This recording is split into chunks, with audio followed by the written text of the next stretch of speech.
Welcome sa aking channel, English Bytes. Today, we are going to discuss one of the most requested topics based po rin sa mga comments sa aking channel. Ito po ay walang iba kundi ang how to use has had, have had, and had in a sentence. But before that, syempre, if you are new in this channel, please don't forget to like, subscribe, click the notification bell in order to be updated with my next video. At syempre, share na rin para mas marami pang matuto. Alright. Now again, shoutout nga pala sa aking editor, ang creator ng The Green Thumb, and also sa aking videographer, ang creator ng Feed the Mind TV. Now,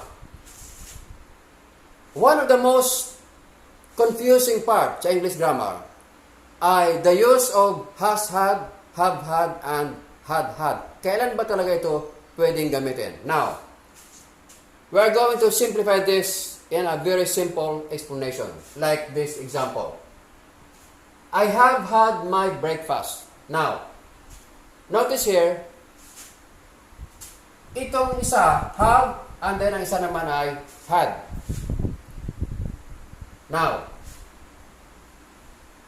ito muna ang ating helping verb. This is functioning as helping verb. While this one, itong had, this is functioning in a sentence as the main verb. Ito ang ating main verb. Alright. Now, itong had rito, ay meron siyang ibang kahulugan. The nearest meaning is the word taken. Papalitan natin ito ng word na taken. And then read the sentence, I have taken my breakfast. So, ang had ay pwedeng replacement sa word na taken. If you do not want to use taken, sa halip na taken, pwede mo na gamitin ang had. Alright, next, dito naman sa example. Next example, we have had enough supplies for the whole year. Alright, again, itong have, ito ay nagpa-function sa sentence bilang helping verb. This is our helping verb. And had here is functioning as the main verb in the sentence.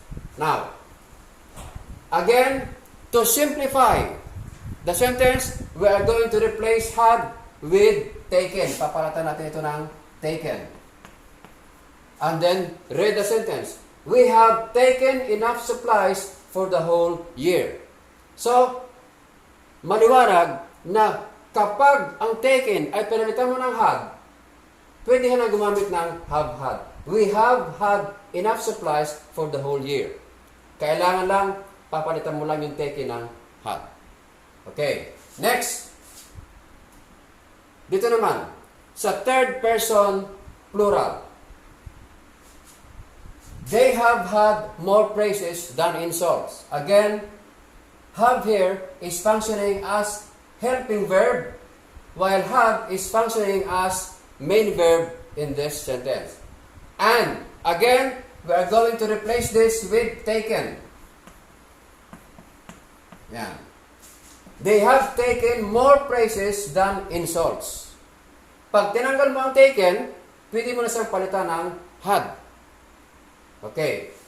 So, ibig sabihin, ang had at taken sa sentence na ito ay halos magkapareho ng kahulugan.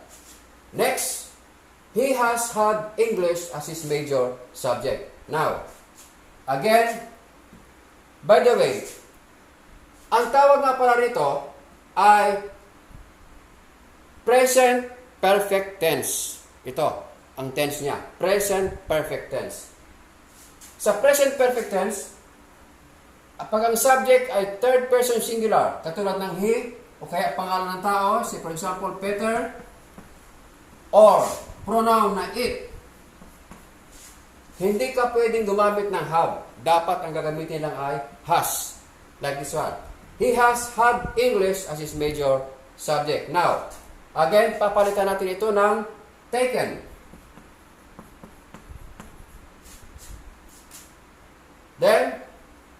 has taken English as his major subject. So, dito, ang kahulugan ng had ay taken. Ito ang paraan para magamit ang word na has had. Alright, here in our next example, we had had enough patience than we can afford. Alright, here the first use of had here is used as a helping verb. This is our helping verb.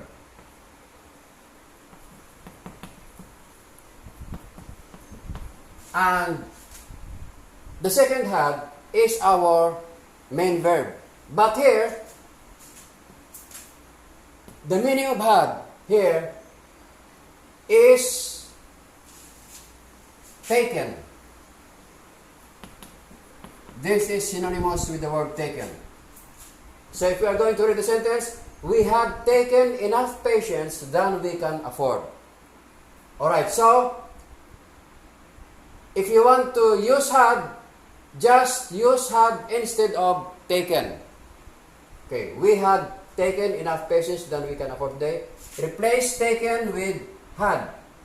And then you have, we had had enough patience than we can afford. Okay, next. I had had lunch when the earthquake started. Now, again, the first had, here, itong unang had, ay nagpa-function bilang helping verb. This is our helping verb. And the second had is functioning as our main verb. Again, this had has another meaning. The meaning of this had is eaten. In other words, I had eaten lunch when the earthquake started. So, instead of eaten, sa halip na ito, pwede na natin gamitin ang had.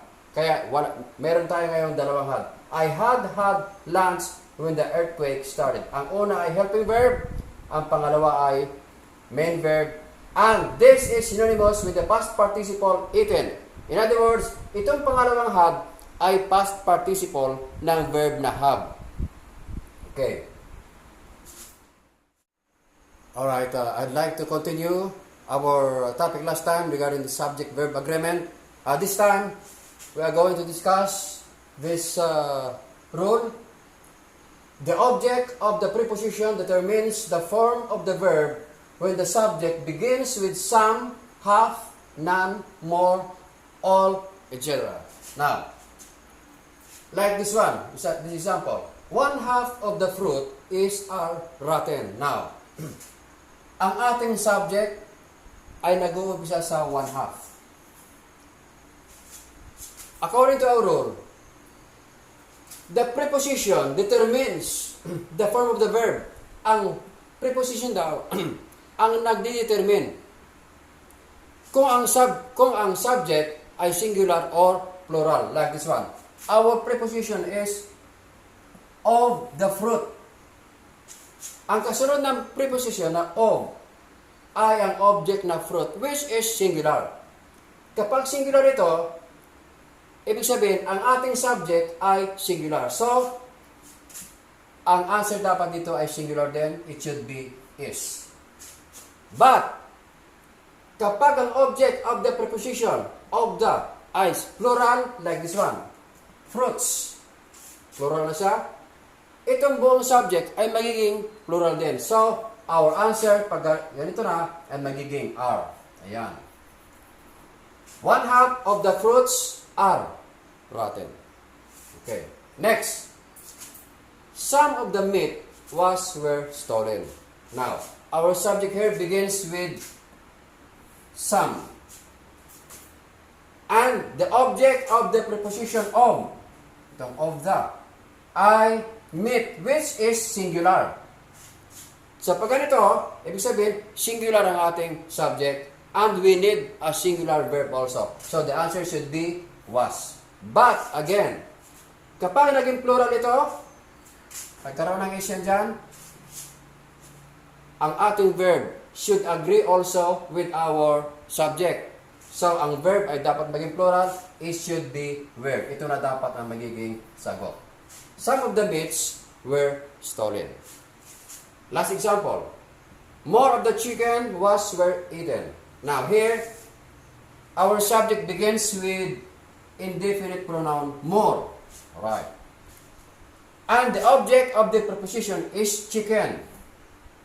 Walang S. So, ibig sabihin, siya ay singular. Ibig sabihin, this subject is singular and it needs also singular verb. So, the answer should be was.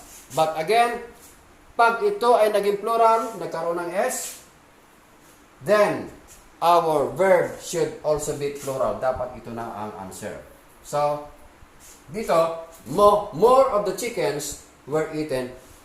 Where is the correct answer? Now, if you have learned something in this video, please don't forget to subscribe, like, click the notification bell in order to be updated with the next video. And syempre, share na rin para mas marami pang matuto. Thank you very much for watching. See you again on the next video.